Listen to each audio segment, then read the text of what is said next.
Hi, thank you for taking the time to check out this workshop.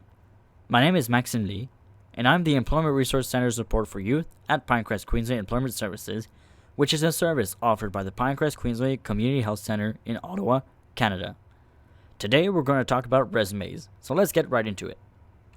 We've identified two types of resumes. A chronological resume is a formal term for the classic resume, the one you've probably known about your entire professional life. Fittingly, its format is quite timeless. Alternatively, there's a functional resume, and it's aptly named because it functions and it works. But first, let's see why the classic resume could be a powerful tool to get you hired.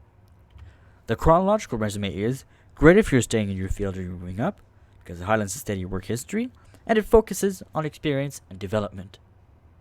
Here's what one would look like. Clark Kent has been pretty busy as a management and customer service professional. Under the experience section, we see his work history, listing from the most recent job to the first in reversed chronological order. Your resume could look like this one too. By the end of the video, you can sing along to the words of Charlie Puth. Superman's got nothing on me. A functional resume would be for people that might not necessarily have the most experience. It is useful because it highlights what you know and what you can do, without necessarily putting an emphasis on how long you've held a job. Therefore, it's great if you're changing careers or have little to no employment history because it focuses on skills and knowledge. Here's what one would look like. Instead of identifying what they've done in their previous jobs, John just put them all together in a master list and from there determined the appropriate skills they developed and knowledge they've gained while doing those tasks. You can clearly notice the difference between the relevant experience and work history. If you don't know what a floppy disk is, then you probably don't know what a letterhead formatting is. In that case, it's the example on the left. Those that feared the end of the world during the Y2K scare probably have a resume that looks like this. Plain and simple, clean lines and bare bones information. Nowadays, employers use this resume as kindling to start a fire that burns with the hatred of those that have been denied employment due to bad resumes. So how do you get a competitive edge and get hired despite a saturated pool of Generation X workers?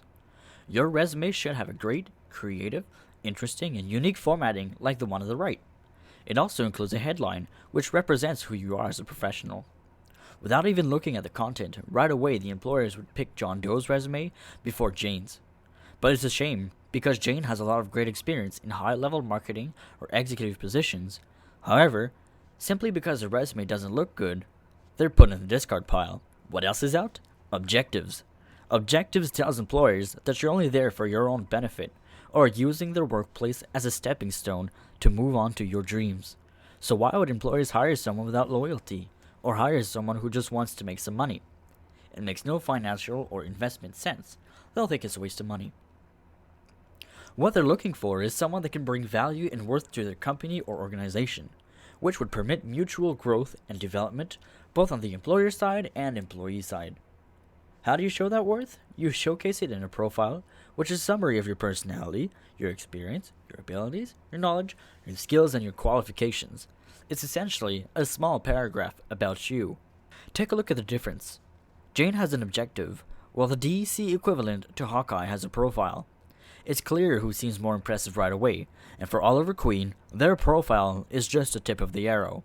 There's so much more to them in the rest of the resume, but even just the profile excites employers as prospects.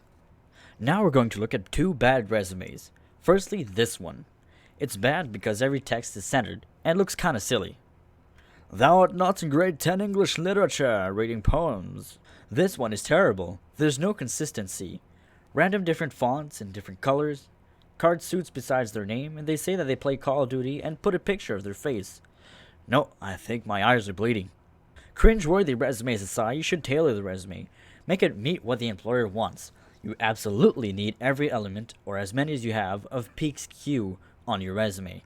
The acronym stands for personality, experience, accomplishments, knowledge, skills, and qualifications. Those elements should be in your profile, but if not, they should at least be somewhere on your resume. Let's take a look at John Doe's resume. See if you can find all of the elements. They're all on there, by the way, so just hit pause on the video if you need more time. One quick tip not to sound arrogant on a resume is to use witness language to stand out and be unique. Like I said, it adds fluff without the arrogance, because you're defining yourself through the eyes and the opinions of others, instead of coming off as bragging about yourself. You can say things like, "My friends tell me that I'm a good listener," or "People consider me kind and respectful," or "I am known by my colleagues as the one who can always deal with a difficult customer." Witness language is a strong way to make a great impression on your resume. Include some in your profile. And that concludes our video. Thank you again for taking the time to check it out. Be sure to see the summary video for final resume and interview tips after you've watched the interview part. See you soon.